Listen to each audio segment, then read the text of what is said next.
उभ्या महाराष्ट्राला मी सांगू इच्छितो की सनातन धर्माची व्याख्या म्हणजे चातुर्वर्ण्य, सनातन धर्माची व्याख्या म्हणजे मनुस्मृती, सनातन धर्माची व्याख्या म्हणजे बायकांनी घरात बसणं, विधवांनी पुनर्विवाह न करणं, सनातन धर्माची व्याख्या म्हणजे पाणवठ्याजवळ दलितांनी जाऊच नये, चातुर्वर्ण म्हणजे क्षुद्र समाजाने जाऊच नये. आणि सनातन धर्म म्हणजे दोनच वर्ण आहेत, एक ब्राह्मण आणि दुसरा क्षुद्र. मराठा वैश्य हे धर्मच मानत नाहीत, म्हणून तर ते शिवाजी महाराजांना पण क्षुद्र म्हणाले आणि शाहू महाराजांनाही क्षुद्र म्हणाले. राम आपला आहे, बहुजनांचा आहे. राम शिकार करून खाणारा राम तो आमचा आहे, आमच्या बहुजनांचा.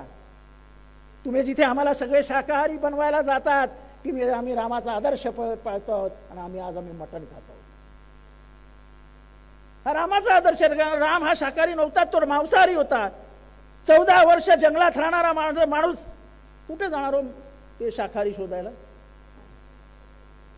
अरे समोर औरंगजेब ठेवला म्हणून शिवाजी महाराज आहेत ना, अफजल खान आहे म्हणून शिवाजी महाराज आहेत ना, शाहिस्ते खान आहेत म्हणून शिवाजी महाराज आहेत.